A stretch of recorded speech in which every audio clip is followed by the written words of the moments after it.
not autistic. That's the thing I want to get across. I've had 4 separate people ask if I was autistic, and the answer is no. I think autistic is just very trendy on TikTok, and I think I'm just very loud for whatever reason. Loud. And so I'm not going to get a diagnosis. If you ask me that, you know who you are.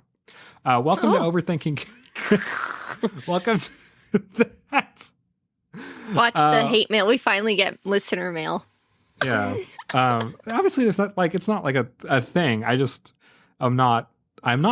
And people keep asking me if I am. Welcome to Overthinking Games, a podcast about what video games can teach us. My name is Dempsey, and I'm here feeling really defensive about my mental state, apparently. We got Katie. Hi, I'm Katie. And then we got Seth. Hi, I'm here in my kitchen. Yeah. I'm so those proud two are of you. For cleaning it? For being in it? For being out of your room? For being Those out of his two bedroom. Yeah, those two are teachers. I am not. Today's topic... Most of the time. Yeah, today's topic is going to be by yours truly, which is why I'm doing the cold open. It's going to be about bad games or game criticism, depending on how the conversation goes, like the nature of game criticism. So we're going to talk about that later. But before then, we're going to talk about what we've been playing this last week. Let's have Seth take it away. Seth, what have you been playing this last week? I've been doing one thing and one thing only, and I've been grinding old school RuneScape like a degenerate. I've been going to bed at like 2 a.m. I've been waking up at like annoying hours. It's been midterms week, so like there hasn't really been anything for me to do at work.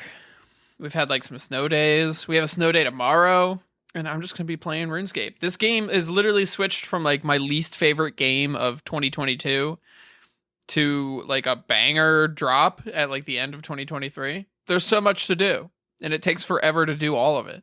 My girlfriend left my apartment last night at like midnight, and I was like, oh, like I haven't had a chance to like play any games today. Like I'll play a little bit of like RuneScape. I'll just kind of like do something boring while I like watch some YouTube videos. 2 hours later, I'm like, I got to get up for work in like 4 hours. And then I overslept for work. So like that was pretty sick. Oh my God. I didn't oversleep that much. We've come full circle, Seth, from Noida and unhealthy gaming. Okay. So now I knew you were going to say this. Gaming. Okay. I think I think where I'm mentally at is like I set this goal for myself in RuneScape. And this is the same thing that happened for Noida is I was like, okay, I've got this goal in mind. I want to achieve this thing. Because I think I get like obsessed with games until I achieve that goal. And then my brain's like, okay, we're good. Like I haven't, I've played Noida like twice since I beat it. And I was like, I don't want to do this anymore. I have this goal in mind for RuneScape that I think as soon as I hit that, I'm going to be like, okay, there's like a billion other things to do in this game and I don't want to do any of them. So hopefully that objective is not too far out. I kind of am like meandering on my way there. I'm like, ooh, this quest looks like fun. I'm going to go do this. Or like, oh, I want this weapon. I'm going to go do this. I'm like, oh, I'm out of money. Like, what's a strat? Oh, I'm going to go kill lava dragons. Oh, that's in like a player PvP area. Oh, I got to like watch out and like figure out how I'm going to protect myself from that. So like, it's a game that presents like a lot of interesting like challenges. And that's one of the things that really keeps me like interested in games is like, hey, there's a challenge here. How can I best like approach that? Fun game for now. Still would never recommend anybody else to play it. But I think that's probably true of most people who play MMOs. They're like, yeah, don't play this game. That's at least my experience with every MMO I've ever played. I play it and I'm like, this is fun. You should never play it. Don't play it with me. It's not good for you. It's not good for you. Well, Dempsey, you started with the cold open. So, Katie, what have you been doing this week? What have you been playing? I've been playing a lot of things. So last week, all I had played was Vampire Survivors. This week, I've mixed it up a little bit. First, I played Alba, the wildlife adventure that Dempsey got me for Christmas. And it is the most charming little game. You play as Alba, who is, I think she's like 12 years old or something. You go to this island in Spain every summer to visit your grandparents, and there's this wildlife refuge that has fallen on hard times. There's like a big fire or something. And this summer, you find out that the mayor is going to destroy the wildlife refuge and make a giant hotel. And so then Alba's mission is to go photograph all of the wildlife, mostly birds, and get signatures on a, what is that called? Not a survey, Petition. but a petition. Thank you. A petition in order to stop the hotel from being made. And it's just this super cute little open world. You run around and you take pictures of things and identify them with your little identification app. I really enjoyed it. I played it. It took me, I think, about, I don't know, maybe 3.5 hours or something. It was pretty quick. And I really enjoyed it. So thank you. That was a good game. It feels like the kind of thing that in real life you do, and then you like commit suicide by 3 gunshots to the back of the head. What? Like Activism. Being killed by CIA for activism? yeah. Oh, Never heard of I this? thought you meant, oh, I get it now. I'm like, what on earth are you talking about? Sorry. Yes. Yes, I'm with you now. No, none of that. I think it's rated. That'd be a like, crazy twist at the end of Alba. E for That's all everyone. I'm There saying. is some political espionage though. Was there? Yes. Did you think so? The only like Oh yeah. n- Yeah. Oh yeah. That's true. That was, yeah. It was very shady. That's true. Yeah, so that was fun, and I enjoyed that. And then I tried, you gave me another game several months ago called The Gardens Between. Oh, yeah. And I wanted to try that out. And I love the art style of it, and I love the concept of the puzzles, but I straight up could not play it. I played 7 minutes and I had to stop because the going around in circles made me want to puke. oh. I had terrible motion sickness. That's the same reason I don't play Outer Wilds. Oh my I can't- goodness. I can't move in circles. It makes me want to erp. So, unfortunately, I'm sorry for that because I really do think it's quite cool. Maybe if I played it on a bigger TV, it might be Sure. okay. I'll have to try it docked because it does seem quite cool. But you like walk in circles and you can like go forward and backward in time, which is like either turning clockwise or counterclockwise, and just the spinning didn't work for me. So it looks like it was very cool though. And then I finally beat Pentiment. I was on Act 3 for a couple weeks there. I had just stopped playing for whatever reason, and I finally finished that, and it was so good. Dempsey, you should play it. You would like it. It's very much like Disco Elysium or Citizen Sleeper in that it's text-based, choices matter, and there's a bit of the like dice element, like you make choices which then impact your decisions later, whether they're successful or not. And it was so good. And so I finished that, and then I played so many things. And then I tried Cat Quest. Have you guys played Cat Quest? It's on sale on Steam and apparently has really good reviews. It's super cute. I've played about 4 hours of it, and it's just a little RPG where you play as a cat, and it's sort of like 2.5D, if that makes sense. Like you can go behind trees and stuff, but you can never get behind the trees, like with the camera. So, does that make sense? Sure. And you just like fight little monsters and you do these little quests. It's a very simplistic like starter RPG that would be really good for kids, I think, or for adults who want to listen to a podcast while they play. So I really was enjoying that as well. And then I got to a point where I was like, well, I think I get it, and I'm good to be done with it now. I got it for free, so it was worth an evening. Like I get it. That was fun. And then the thing that I'm the most proud of, I've been playing Warzone again. And we're on this new map called Urzikstan. My mom and I have been playing together. We've been playing Battle Royale, so that's the one where it's like 130 people or something on the map, and we're in teams of 4, and you're trying to play to last man standing, and you only get 1 life. We've gotten 2 wins this week, and they were our first wins. Thank you, Seth. Thank you for clapping. Yes, we were very proud. And on the notes of last week's topic, I had lots of kills in that game, so I felt very good because not only did we win, but I also did well personally. My KD was positive. And it's just been really fun. We've been having a really good time. So I've really been playing a lot of games and not working on my master's degree like I'm supposed to. It's fine.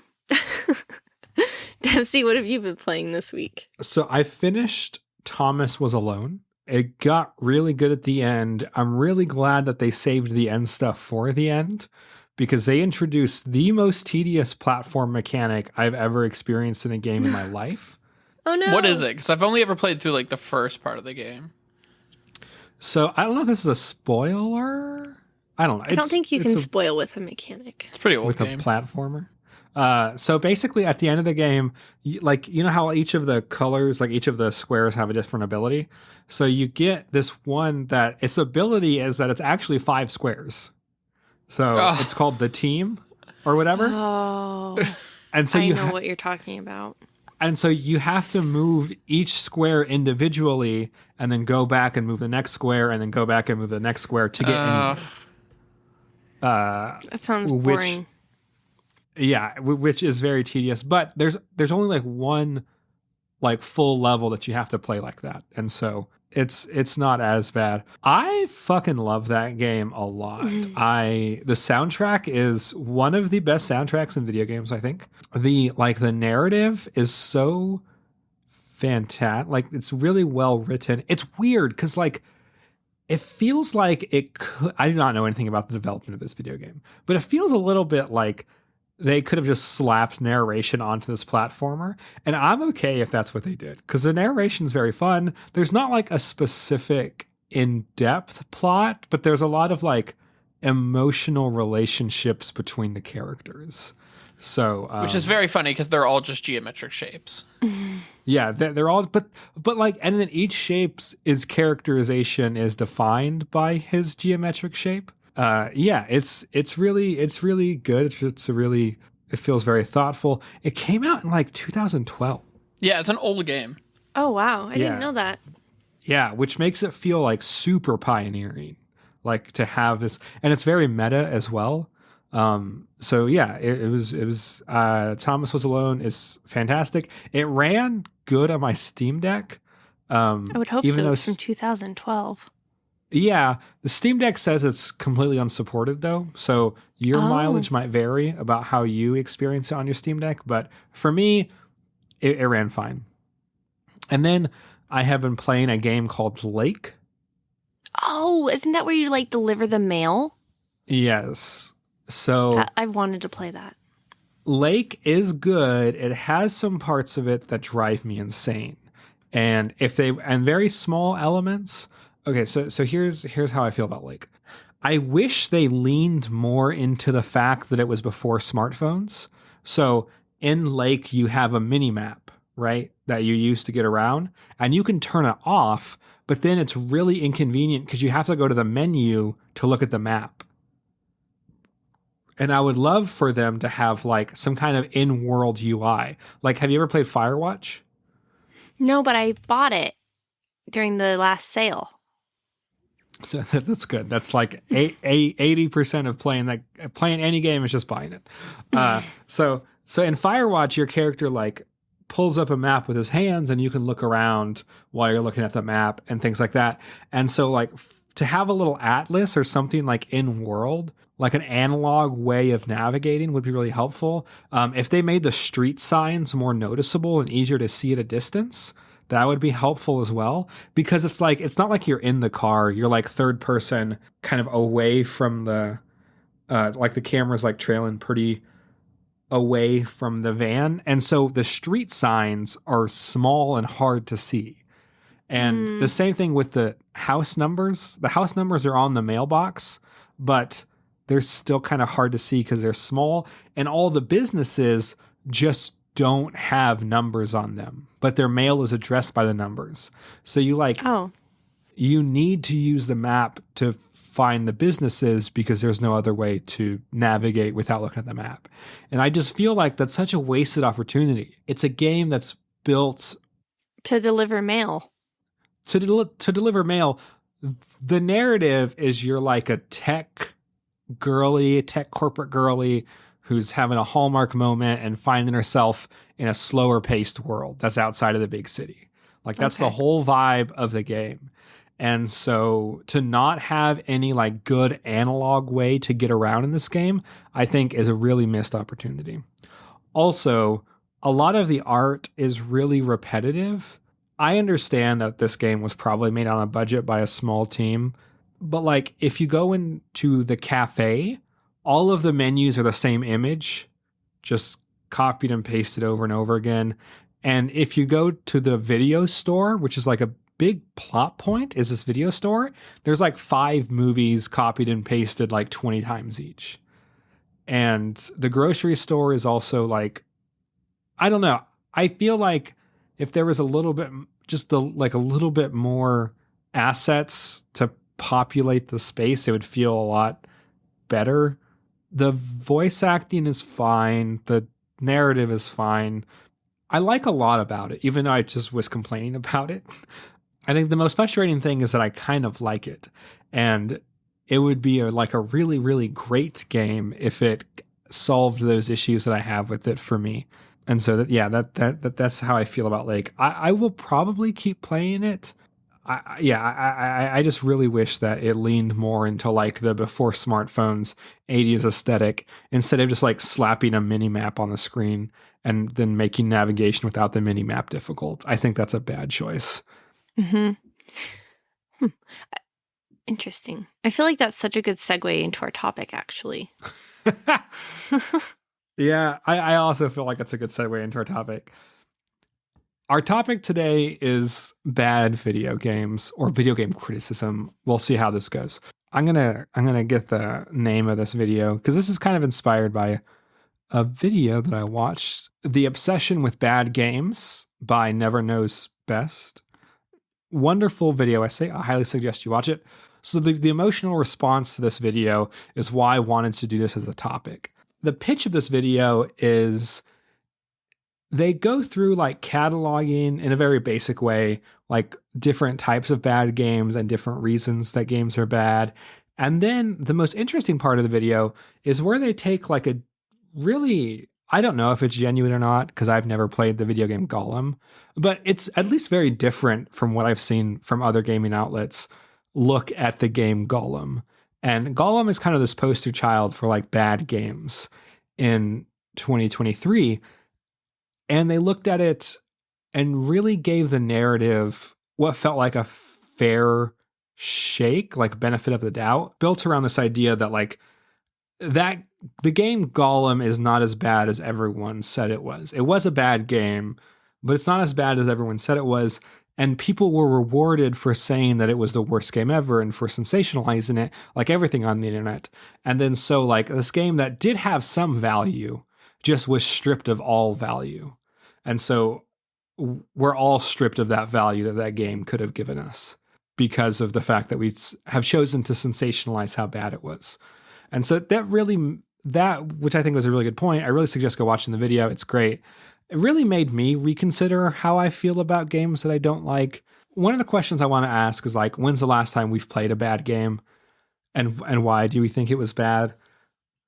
I don't think that I ever play bad games. And I've talked about this before, but the filter for a game to get to me is so curated that by the time a game, I am aware of a game, like by the time a game is even on my radar, it has to be good enough to deserve the attention that it's getting.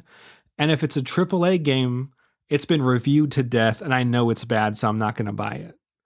Like, I just don't actually think I play bad games ever.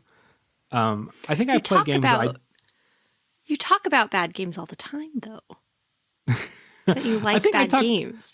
I think I talk about games that I don't connect with, or games like looking up all I see is the ceiling, which like is technically it doesn't do a lot technically, but I think it's a really beautiful game. But even like low budget indie games, I do not think they will get on my radar unless they are doing something that's interesting and innovative enough to garner that amount of attention. And the publishers that I follow, like Devolver Digital and Annapurna, they're already curating for exceptional game quality, and that's why I follow them as publishers. I don't.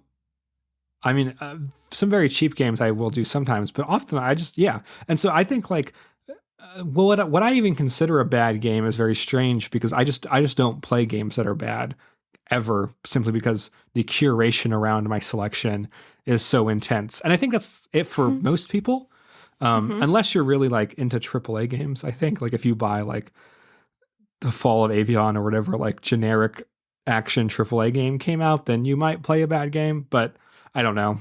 And I'm also very plugged into like the gaming news cycle, and so if a game is getting like middling reviews, I'll be very aware of that.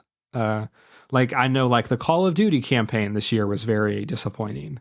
Mm-hmm. And I have thoughts about that. Yeah, and so I'm not going to buy that. Or spend time on that because there's like a billion games that I know that I'm going to love that I haven't played yet. So it's also like a time thing. Like I am specifically choosing games that I think are good. Anyways, so like I think Sable is a game that I played recently that I did not like. I did not think it runs well on the PS5. I did not like the movement. I did not like the feel of the movement. I did not like the open world design of Sable. But that's a critical darling. And I think I would be wrong to say that Sable's a bad game. Like Sable's a really celebrated game that I happen to not connect to. Anyways, so how often do you guys think you've played a bad game? When's the last time you think you've played a bad game? And, all those questions. Okay. So I got Christmas money for games. And immediately after I got this Christmas money, it wasn't Steam money. It was actually like $50 in my account that I could use like in non-Steam purchases. And I immediately fell victim to this bundle of like 65 games or something. And it was like for charity. And I was like, I want to support charity. And I was like, oh, this game looks kind of cool. Like there were a couple of games in it that looked kind of cool. Cat Quest was one of them. Was it a Humble Bundle? It was similar to Humble Bundle. It was a British one though. And it was like Yogscast charity bundle or something. Yeah. Yep. Something like that. I forget what they call it, but I'm familiar. Yeah, it was something like that. It was like British. It was a holiday bundle. It was like for the children. And I was like, I could give $50 to the children. So, or like, I think it was like 40 pounds or something. I don't know. But so I bought this bundle and then I started looking through the games and I was like, oh God, I have now just inflated my library with all of these games.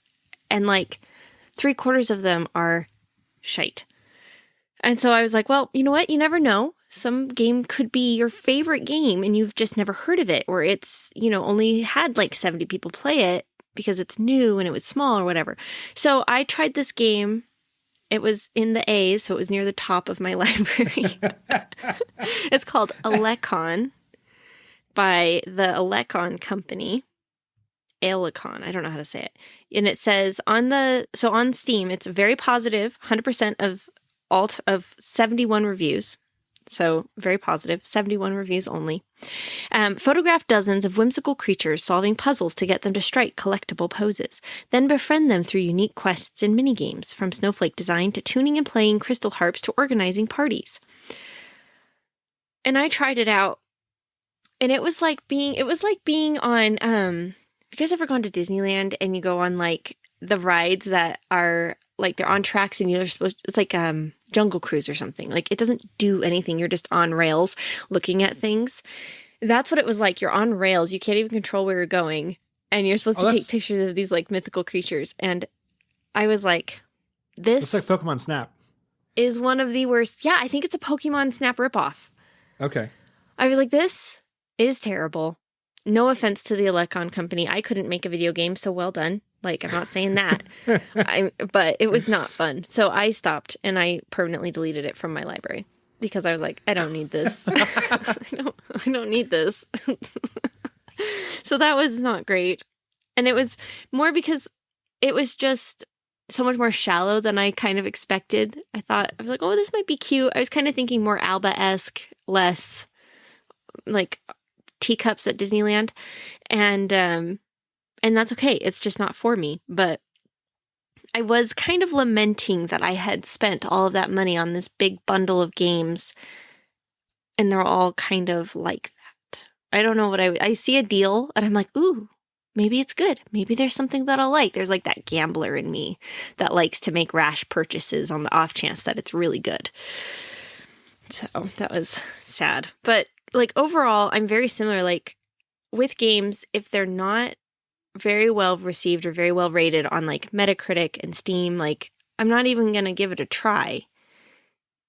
And I'm the same way with like books and stuff. Like I use Goodreads, and if it has less than a 3.8, I'm not going to read it.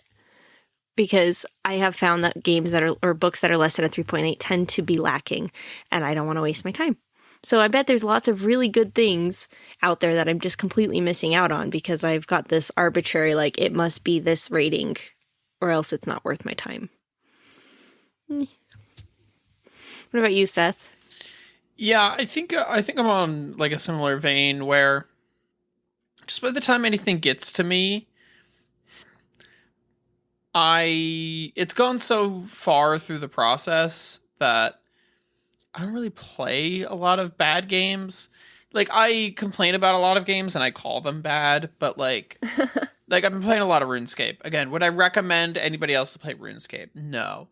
Do I think RuneScape is a bad game? No. It's a game that like has made a lot of interesting choices over its 20 plus years of existence.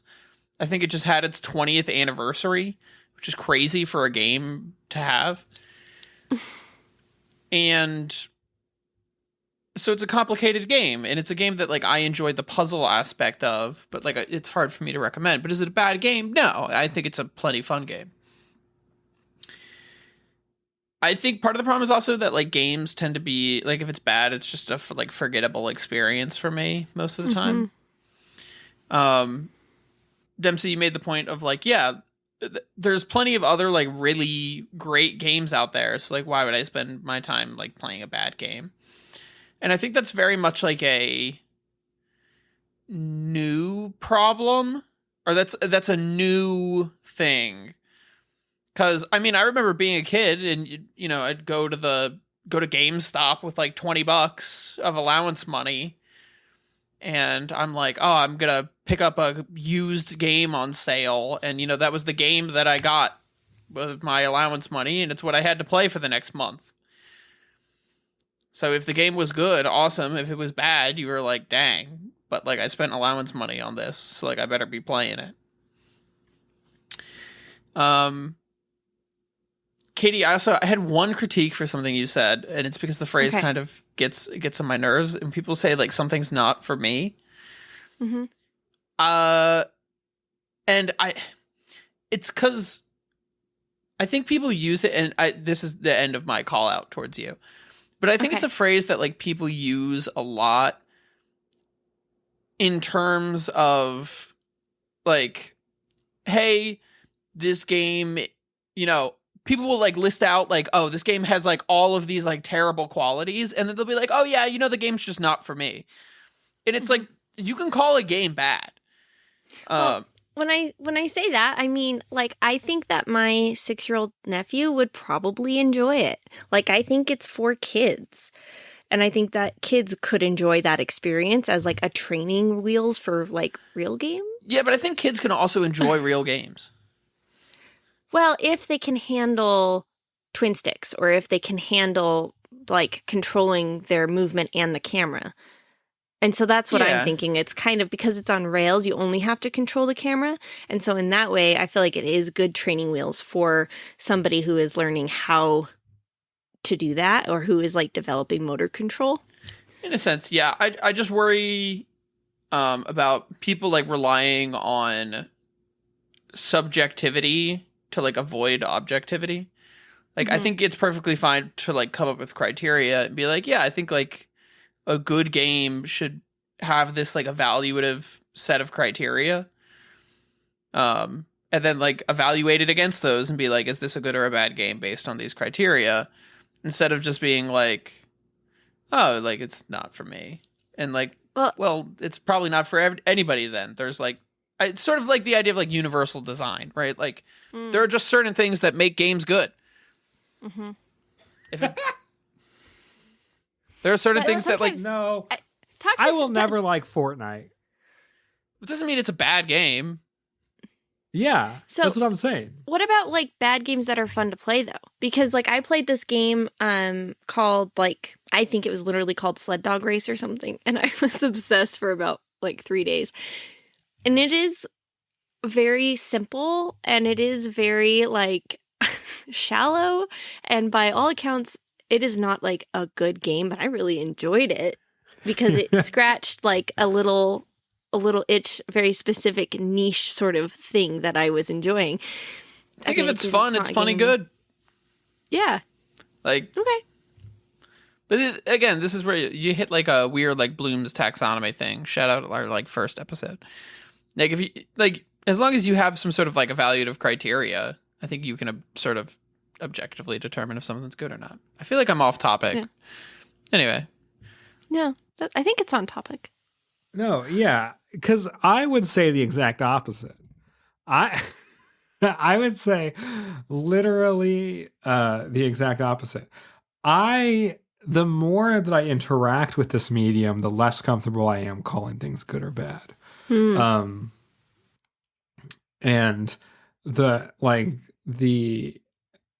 I think so. Like for example, with Lake, right? Is Lake a bad game? I don't think I even interacted with it with the bad game. I think I interacted with it like as a good game, that there were things that I would like for them to tweak to satiate my play style more.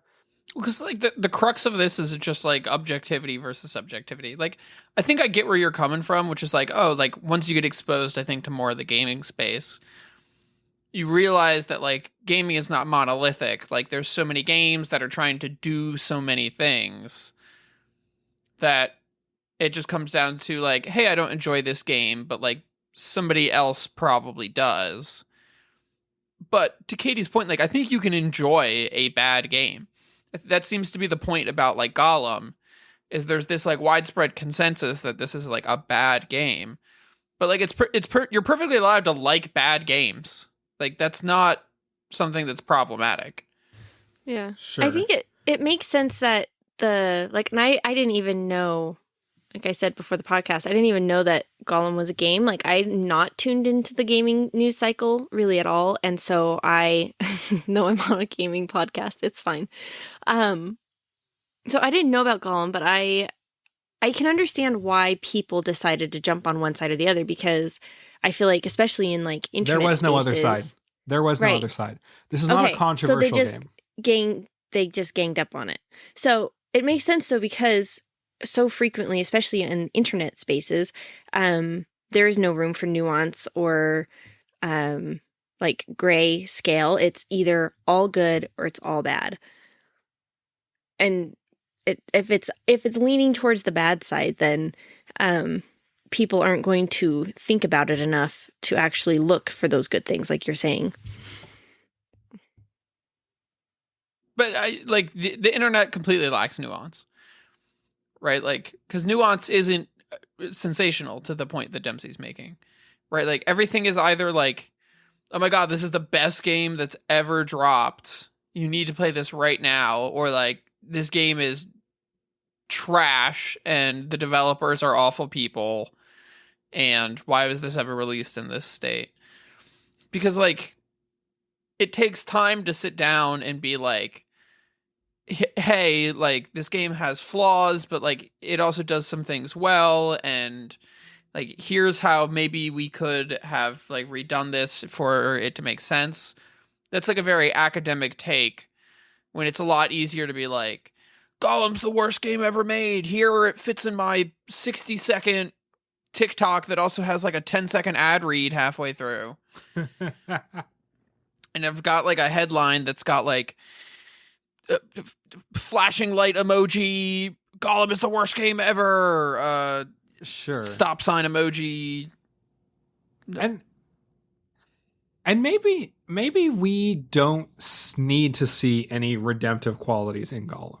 Like, because to be honest, if someone did not tell me that there was redemptive qualities in Gollum, I would not know because I am not playing that game.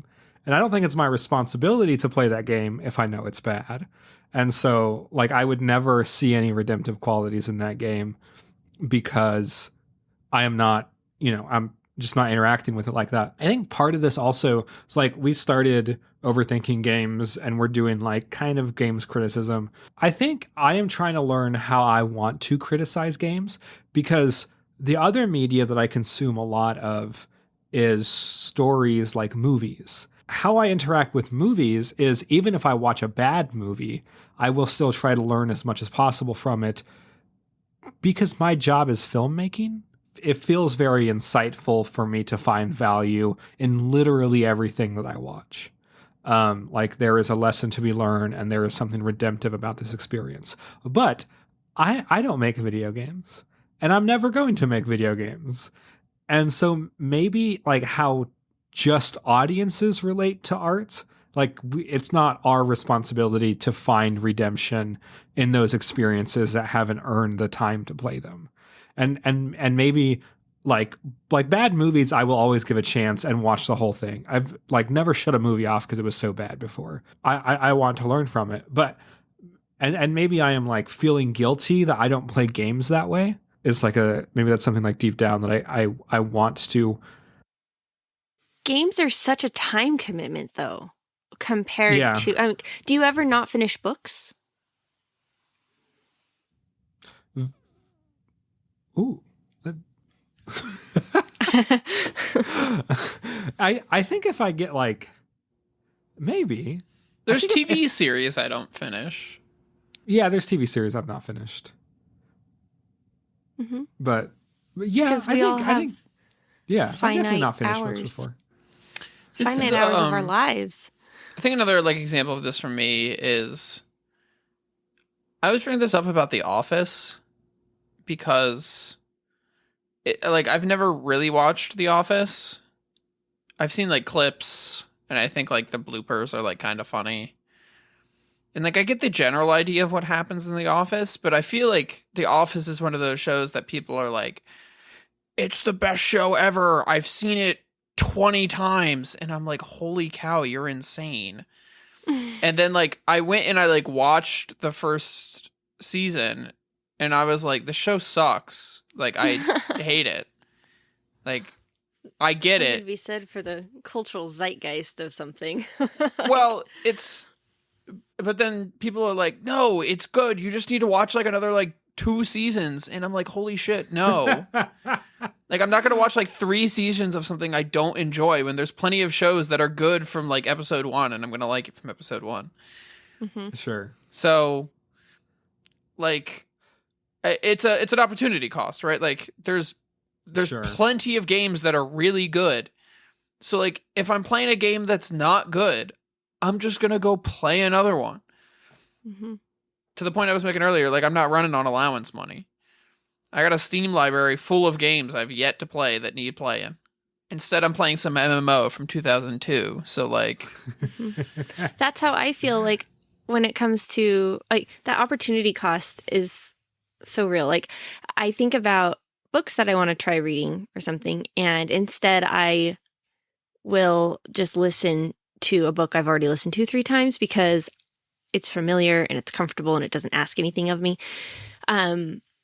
Whereas if I branch out and try something new, especially if it's from a new author, like there's a very real risk that I'm not going to like the choices this author makes. And I don't know if I can trust them to give me a good experience that I'm looking for.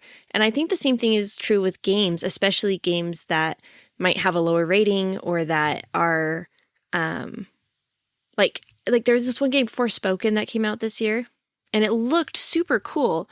And then I heard nothing but bad things about it. And I was like, you know what? I don't think it's worth both the money or the risk that it doesn't live up to what it looks like it could be. And then I'll be disappointed. And I'd rather just avoid it than be disappointed. So I think sometimes bad games or games that don't score as well, like they might actually be fine. They might be like Lake, where there's a couple of things not great about it, but it's okay. but you never find out because the risk is greater than the perceived reward because it is such a time suck. Oh, something I was just thinking about in terms of this, because Katie, I really like your book analogy here. Like I like bookstores. I love walking around bookstores. I like looking at books. But every time I walk in a bookstore, I'm like, okay, I'm looking for these 3 authors. And I'm sure, like, if I had the time in my life to read every book in the store, I'd find a couple of new authors that I really love. Probably some authors that are writing books that, like, really, like, pander to the exact stuff I'm looking for. But there's opportunity cost, right? Like, there's a lot of books you'd have to sift through that you don't enjoy. And just in terms of games and stuff, you're running in such a saturated market, right? Like, I'm sure there's plenty of awesome, like, 7.5 out of 10 games that I would really enjoy.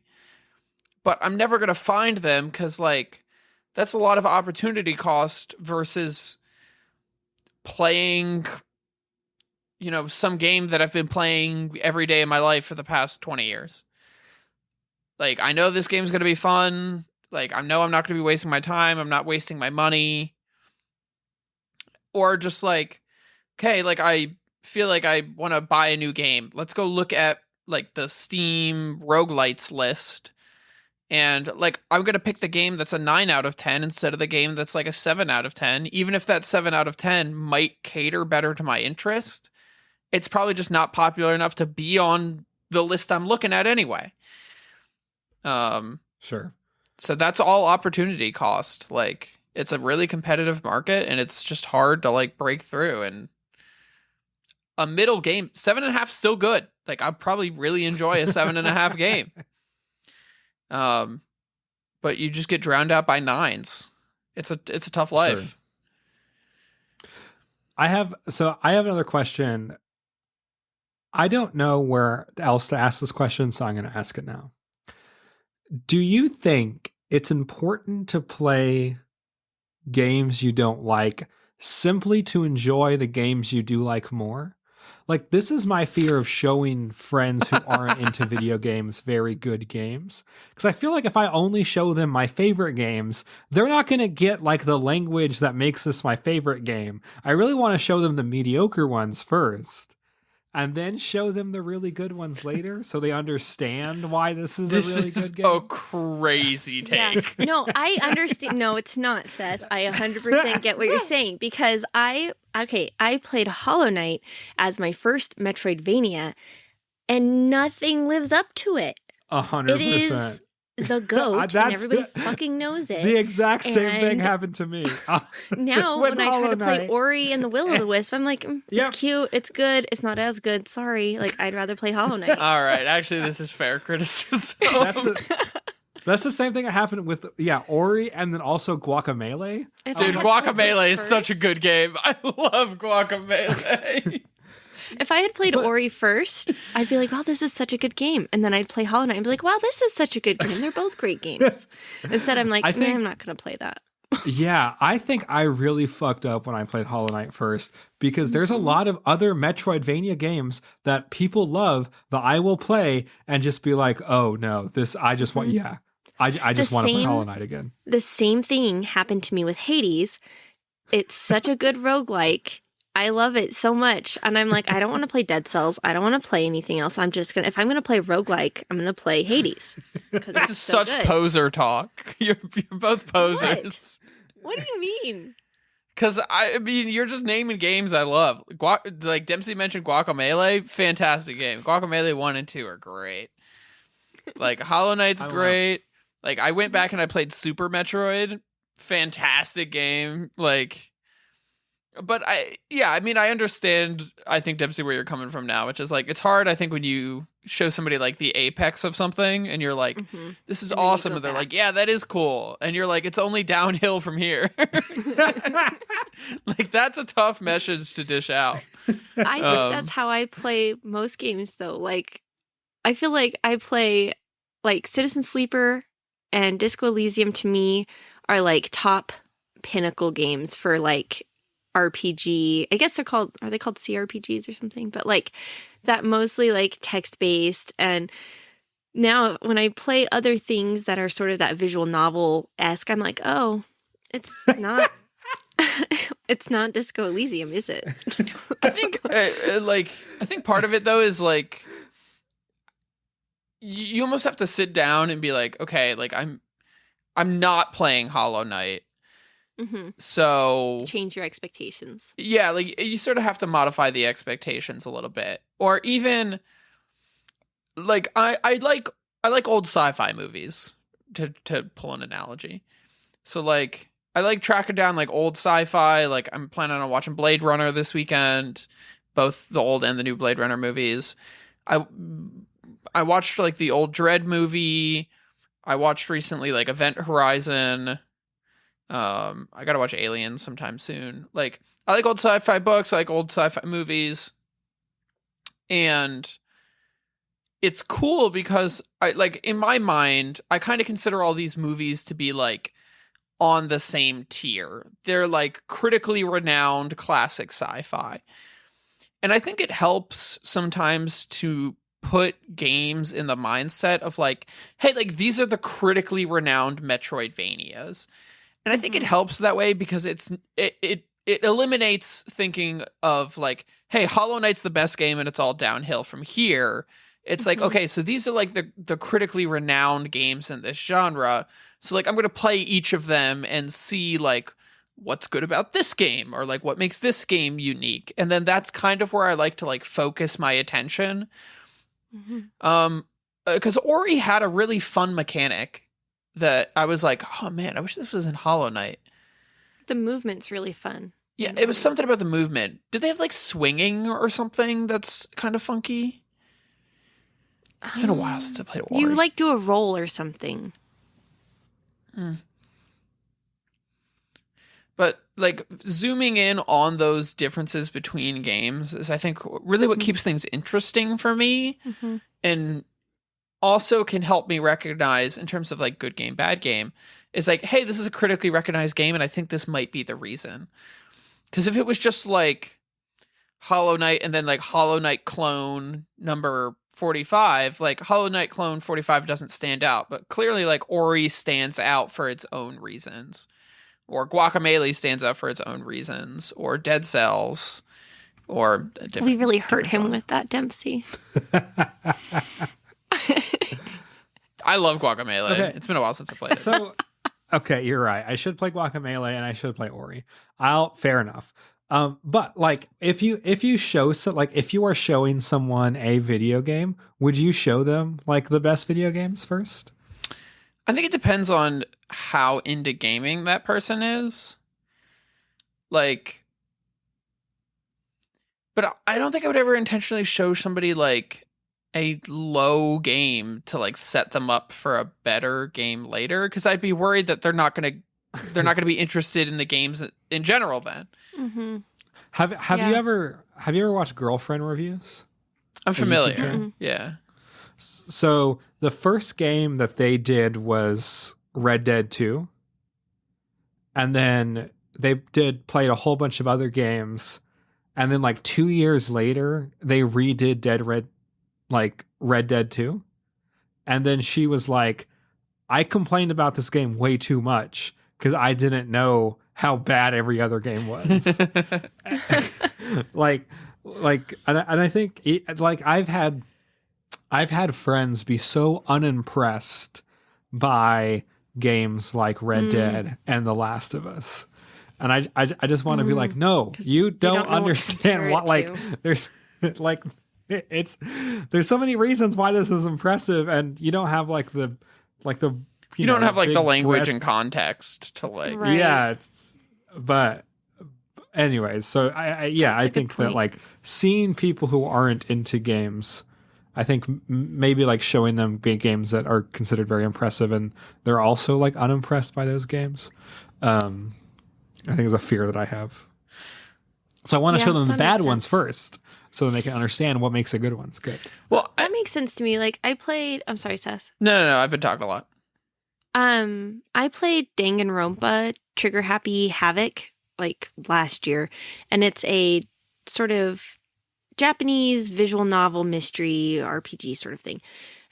And I really enjoyed it. And I was like, I'd never played anything like it. And there was like this kind of weird to me, like free time where you would go and socialize with people and it would like up your stats in different ways. And you'd build relationships with these characters or whatever. And you could only talk to maybe one or two people. And then you'd go to the next phase of like whatever the story was. And I really enjoyed that. And I thought it was weird, but I liked it. And then I got Persona 5 Royal. And I was like, oh, this is the same thing, but it's so much better. Okay, I get it. But because I had already been introduced via Danganronpa, which was quite short and very like digestible, I was able to then dive into this 160-hour epic that is Persona 5. And so I get what you're saying with that. Like sometimes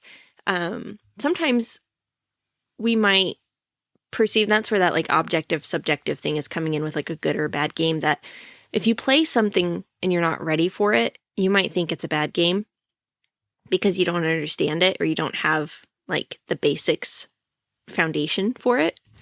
So I think sometimes like, I don't know, it would take so much effort though to like think of a tier list of, okay, this is what I'm going to have someone play first to lay the bedrock. It has to be good enough that they like it. Another thing I'm thinking is like, I don't know if it's, I think I just got tripped up on some of the language you used, Dempsey. I don't know if I would give somebody like a worse game if I wanted them to play like, hey, this is like, I think the best game in this genre. I don't know if I'd start them on a worse game. I think I might start them on a less complex game. Mm-hmm. I think like, let's take my dad for an example, because I've just talked about him before, and like the fact that he did like a playthrough of Elden Ring.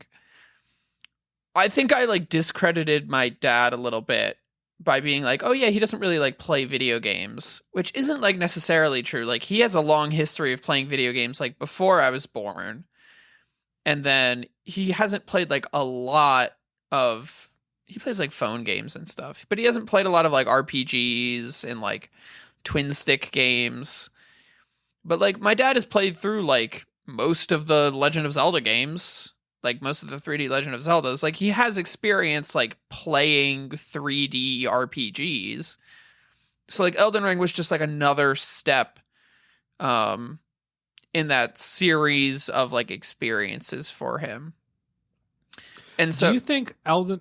Oh, go ahead. Well, and it just to the point being that like he sort of got started on less complex games. Now, I think Elden Ring is like still one of my favorite games of the 2020s, and he got started on like less complex games over time to build up to it. But I think he could have started at Elden Ring too. Like I think it could have gone fine. Okay, that's exactly what I was going to ask, is if you think you would start someone out on Elden Ring.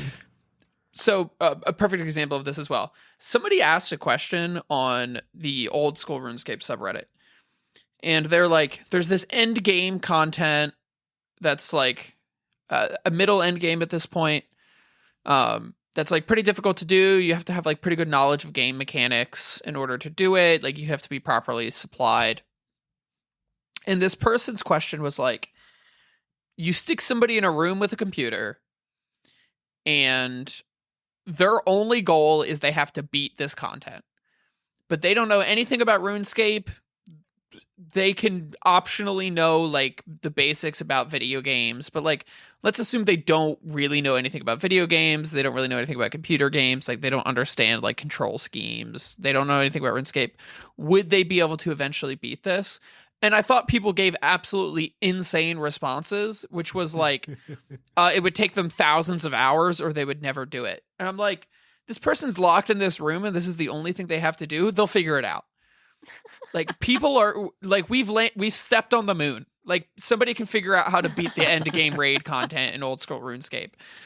Like we cure cancer. Like people can figure out how to play RuneScape. It's not that crazy. So I think most people, if they really wanted to like invest the time and energy to it, could play like any game they wanted to. Are you going to be the best in the world? No, but can you do it? Yeah, sure. Why not? And I don't think that changes if it's a good game or a bad game.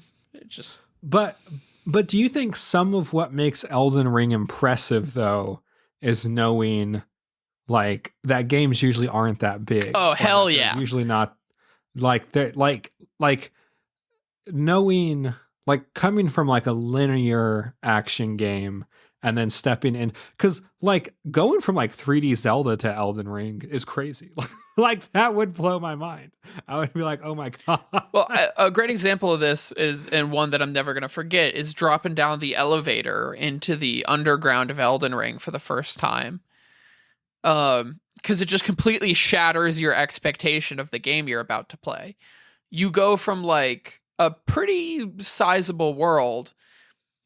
You open up the map in Elden Ring and you're like, oh, there's a big area to explore. You don't realize at the start of the game that you're looking at literally like a 10th or a 15th of the size of the total map. But yeah, it's crazy. They just give you like a small map fragment. It's kind of like when you play Breath of the Wild or Tears of the Kingdom and you open up the map and you're like, holy cow, this world is big. But I remember going down the well in Sea of River, the underground area for Elden Ring, and it just keeps going down, and you're like, holy cow, I'm going deep into this place. And then it like opens up into this like night sky that's underground that has like a whole city, and you're like, oh my god, I've never seen anything like this in a game before.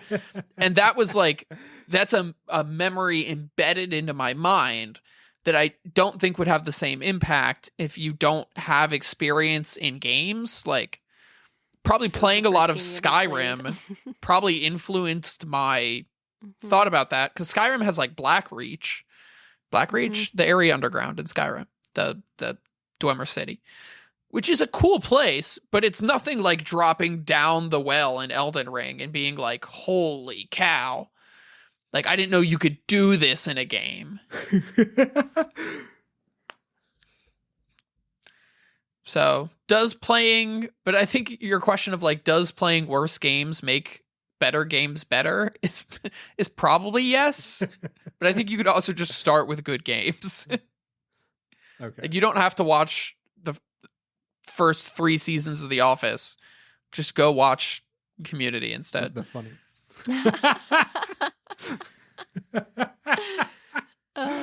That's gonna piss somebody off. Okay. No, that's good. Okay. Yeah.